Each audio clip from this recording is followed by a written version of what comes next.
In this video tutorial, I will be creating a template in Bluepic Studio, and the emphasis with this template will be on how to work with text objects, how to create a smart and responsive and intelligent dynamic layout using the expression logic of Bluepic Studio. Let's just jump right into it. The first thing I'm going to do is create a new project, and this will be something generic. Let's call it info1, and we will be using the 16:9 landscape format for this. Okay, we'll start with a background rectangle, and we will give it a dark blue color. I think something like this. All right, now let's just add an image to the mix, maybe like this, maybe a little smaller so we have more room for text. And I think I want to have like a separation between these parts of the image, maybe like this, and let's make that white. All right, and now we start by creating our first text object. The design I have in mind will contain 3 text objects underneath or stacked on top of each other. The top one will be like a little tagline. It'll be small, just like a single word. Maybe it could be a hashtag or something. It's just like a small contextual info. Let's use pop-ins for this, and let's reduce the font size, maybe something like this. I think normal is probably a good choice for this.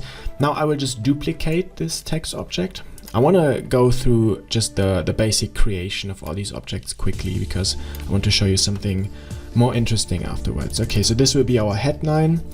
Let's make that bold. Let's make that a little bigger, and let's give this something more headliney. This is a big and important title. All right. A choice we could do here is to enforce uppercase. I don't actually think that looks good, so we'll just stick with just the standard version. And now I'll duplicate this again and create the main body of text underneath. This will have a lot more maximum height. This will be maybe something smaller, something like this. And also, because I'm a graphic designer, I'm not going to bother with writing out placeholder text. I'm just going to copy and paste lorem ipsum like this. All right, so this is already promising. Before we continue, let's create the input fields first, because this is very straightforward in this case.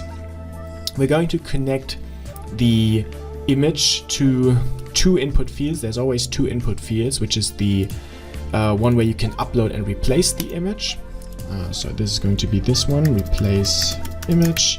This is connected to the image source property. And then the crop image property we connect to the image crop field, crop image. And this is just your standard way of replacing the image and then cropping the image. Yeah. Then the text in descending order will be the tagline. Let's call this tagline. In general, I think we will always allow multi-line, but for this text, I actually forgot that, we want to disable auto line breaks. So that the input field allows users to create line breaks manually, but there will be no automatic line breaking, no auto wrapping for this text. So if you type in too much text and then you hit the bounding here, the text will shrink. But if you set a line break manually, you will get your line break, and then we will have to make the positions of these text objects responsive, dynamic, so there's no overlapping of text. So let's continue with this one.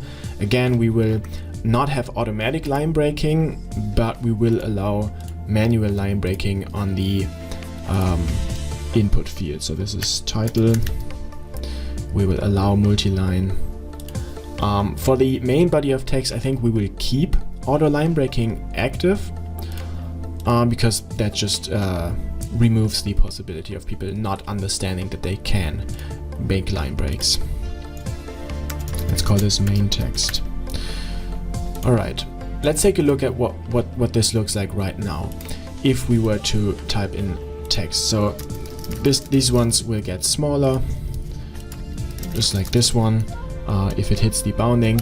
But there's one issue, one glaringly obvious issue here, and that is if we do line breaks, we're going to have overflowing text to an extent, right? We have the maximum height property, which restricts the text to some degree, but we still have overlapping text. And what we need to do is to have the position, like if I get a second line of text here, I want the main body of text to move downwards, to adjust its position to facilitate this second line of the title.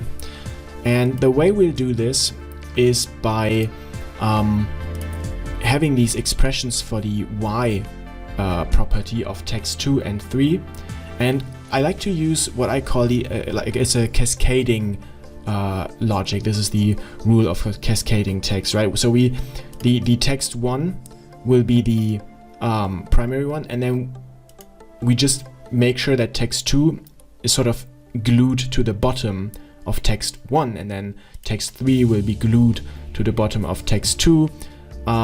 This makes this very easy. Let me demonstrate. So for text 2, I'll just simply type in text 1 dot bottom, so that if I give text 1 a second line of text, you can see that the text 2 moves down so that its Y position is the same as the bottom edge of text 1.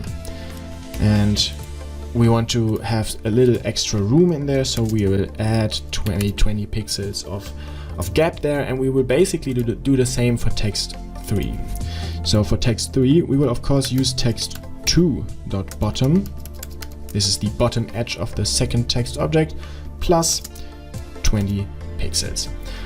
Okay, so now we've solved the first problem, which is giving room for more lines of text, right? But we still have the problem that this is not really good looking, because the text is not, the whole group of text is not aligned on the center of this area, which is unfortunate. So the reason why we do this cascading logic, where we stick text 2 to text 1 and text 3 to text 2, is that now we can just adjust the position of text 1 and everything else is stuck underneath.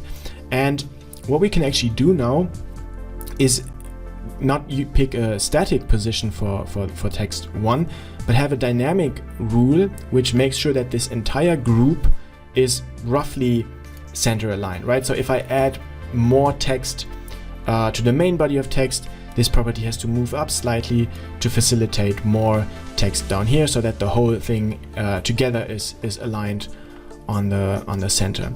And this is like a standard mathematical expression which I've used in countless templates. I'll just type it out and then I'll explain what it does. So I'll start with the center line, and then I will subtract half of the sum of all parts. So first let me write a sum here. So this will be text 1 dot height plus text 2 dot height plus text 3 dot height, and I will also add 40 pixels. That's 2 times 20 pixels of the gap, and then we will divide this by 2, and also just to make sure, this looks correct already, but let's just add one more parenthesis here. Right, so this is the expression which guarantees that if I type in more text down here, everything, the whole group in total will always be aligned on the center. And let me explain quickly how this works, right? So I just position this text 1 object on right the middle. 540 pixels is roughly here. So this whole height of the canvas is 1080 pixels, so 540 is half of that. And then let me expand that a little better. And then I take the sum of all of the heights, so essentially the height from the top edge to the bottom edge, and then half of that will be subtracted from this 540. So I will start in the middle and then move up by half of the total group's height, and that will make sure that the whole group in general is always right in the middle as we want it to be. That's basically it. So this is a highly dynamic template. Not really much to go wrong here. If users type in a little too much text, it'll look fine. If people type in a little too little text, too few text, that's actually a major problem sometimes. That's why this dynamic behavior is very useful, because I mean this is not very good from like a design perspective, but it happens. People sometimes don't have enough text and they'll just type in a little. But if this results in your text being up here, that's bad, and this is still a little better. So that's what all this dynamic responsiveness is all about. It's not about making it perfect, but by making sure it's never completely broken. It's never completely bad. It's fine if you have a little too much text, but it's not fine if the text overflows out of the canvas. It's fine if there's not enough text, but it's terrible if that results in like the positioning being very strange. So that's what this responsiveness helps us with. I hope you liked that, and I hope this helped you. Have a nice day.